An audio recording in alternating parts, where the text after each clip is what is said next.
Reka tubandanye iciyumviro ca kabiri gishobora gusambura urugo. Kwikeka uwo mwubakanye.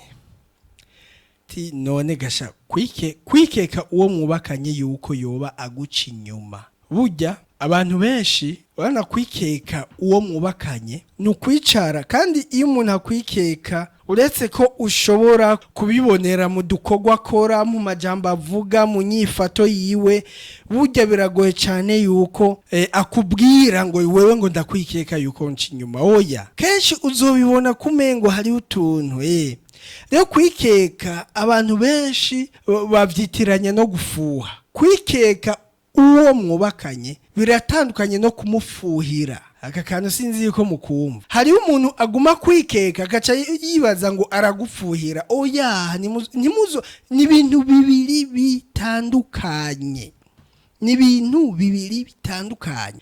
Nagomba ndababwire yuko gufuhira uwo mwubakanye no gukora ibishoboka byose kugira ngo umukuremo inyota yo kwiyumvira uwundi wese. Kandi umuntu afuha muri ubu buryo agwiza ibikorwa, akagabanya amajambo, kandi abatekanye mu mutima wiwe. Urazi umuntu afuhira uwo bubakanye, icambere cyo gufuha birimo urukundo. Gufuha birimo urukundo, kuko umuntu agufuhira agerageza gukora ibishoboka byose ngo agukuremo iyo nyota yo kwiyumvira undi wese. Dufate nk'umuntu agufuhira akamenya ati uyu muntu akunda ikintu kanaka, aca rondera ico kintu kugira ngo akiguhe, bikunde ntuje kukirondera handi. Reka ndabakaro gasanzwe. Nk'umugore abona yuko umugabo wiwe akunda match, akaba akunda kuja kuraba match. Hanyuma akenshi ari igihe umugabo nyene aba ari kuraba match, mugabo umugore akibaza ati umugabo wanje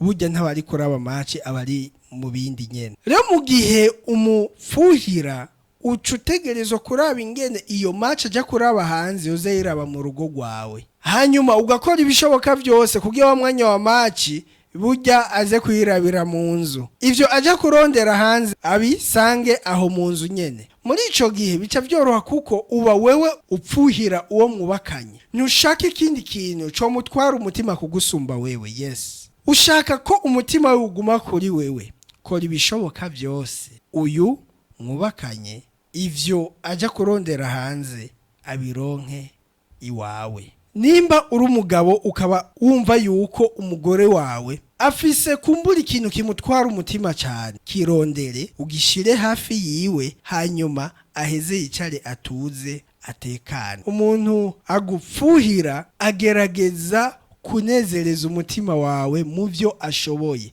Ibyo si ukuvuga yuko ngo ibyo udashoboye ngo ubirondera. Oya, ibyo udashoboye ubigendamo buke buke, ukamwereka yuko ari ivyizigiro yuko uzobimuha, aho uba umupfuhira. Mugabo rero kwikeka uwo mwubakanye, umuntu nimba uri mu rugo ukaba ufise umuntu mwubakanye akwikeka guma yibaza kumengo yamuciye inyuma, menya yuko uri mu bibazo bikomeye, kuko umuntu yama yikeka ko uri inyuma y'abandi bantu. Uyo muntu nukuri arajyana umutima. Gusa ikintu kimwe nobabwira, umaze kubaka ikintu cambere ukwiye kwizera mu mutima wiwawe. Uyu muntu yahisemo kubana nanje kuko yahevye abandi bose, suko yarababuze mugabo yarabahevye, ubu yubakana nanje. Bisigura ko ugo rugezo go kwiyumvira ati uwo twubakanye ari kumwe n'abandi ukwiye kubifuta burundu muri wewe, bikunde wewe wubake urugo rwawe neza. Niciyumviro iyo uciyubakamwo kwa muri kurikeka uwo mwubakanye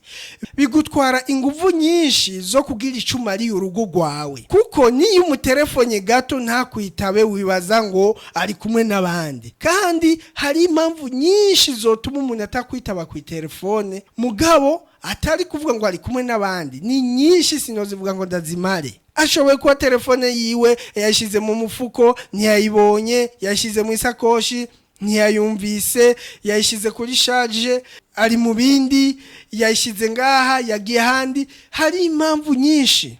Hari akantu nkunda kubona gaca ku mbuga ngurukana bumenyi zitandukanye, aho ubona umugabo yikoreye ibintu nkaho umengo bigomba bimwice, akazi karamwishe, nta mwanya afise, ararushe. Ukazubona umugore nawe yamwandikiye akamesaje ngo mbe kutanyitaba telefone ngo usanga uri muri baba habara bawe. Suko bimeze. Abantu batwagwa na vyinshi ushobora gutuma atakwitaba ku telefone, mugu utakwitavye wese ntibisigura ko ari kumwe n'abandi cyari kwaguca inyuma. Siko biri. Gabanya kwikeka uwo mwubakanye yuko yoba ari kumwe n'uyu ari kumwe n'undi. Nuwawe nta umutwaye nta umujanye, yahisemwo wewe. Ugo rugezo yarurenganye, yarabivuyemo ivyo bintu. Nimba ari umugore wawe yarabihevye, nimba ari umugabo yarabihevye, ubu ashaka kubaka urugo rw'ubwiza. Mugabo wewe menya yuko n'utuntu satani aguma ashira muri wewe ngo burya uyu muntu mwubakanye burya ari mu bindi, bikaca biguhagarika umutima, bikaguhagarika umutima, kandi usanga uguma umwagiriza ivyaha.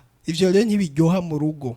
Ndakunda akantu cyane Imana yabwiye Adamu igihe bari bahejeje kurya cacamwa. Imana ije mu rugo kwa Adamu ikamubaza ati Adamu urihe? Ati ndi inyegeje. Hanyuma Imana ati kubera iki none winyegeje? Ati nyawu namana jewe ndi gusa. Hanyuma Imana ibaza Adamu ati ninde yakubwiye ko uri gusa? Ako kantu ndagakunda cyane ngo ninde yakubwiye ko uri gusa. Imana yari izi neza ko Adamu nta wundi muntu afise uburenganzira bwo kumubwira. Mu yandi majambo Adamu ndamuzi ngene namuremye, nta rindi jwi yumva atari ijwi giwanje. None ko atari jewe namubwiye yuko ari gusa, none uyo wundi muntu yamubwiye ko ari gusa ninde? Imana ikimenya ati uyu muntu yaganiriye n'undi muntu atari jewe. Rero mwumve yuko mu rugo ni bibiri. Utaganiriye n'Imana menya yuko hari undi muntu akuganiriza, kandi yakuganirije akuganiriza ibisambura urugo rwawe. Yo nawe ni satani. Ukwiye kumenya ivyiyumviro vyawe, ukwiye kubirinda ukabibera maso ku buryo bigendagendamwo ivyiyumviro vy'Imana gusa. Kuko ivyo iyo bitabaye gutyo satani aca kuganiriza, kandi yakuganirije akuganiriza ibitari ivyo, akwereka ibitari vyo, kandi akaja kwereka ko ari vyo ariko kuri, mu gihe ukuri kwa nyako ari Imana igutanga. Twirinde kuganirizwa na satani. Mugabo ikintu gitangaje, burya ubushakashatsi bugaragaza yuko abantu bikeka ko abo bubakanye babaca inyuma, ahubwo baba barabahinga mu gucana inyuma. Burya ujya muntu mwubakanye nimba yamayikeka yuko wewe umuca inyuma, sha menya yuko ahubwo mwigeho neza. Ashoboye kuba nimba atabikora yarigeze kuba azi ubuhinga bwo gucana inyuma, kuko ico utazi biragoye kukimenya. Biragoye kukimenya. Rero wumve yuko burya ukeneye amahoro mu rugo rwawe, izere uwo mwubakanye. Kwizera uwo mwubakanye n'ukuri bitanga amahoro, bitanga karuhuko, bitanga umunezero, bitanga kandi inguvu zo kwiyumvira ivyiyumviro vy'iterambere ku buzima bw'urugo rwawe.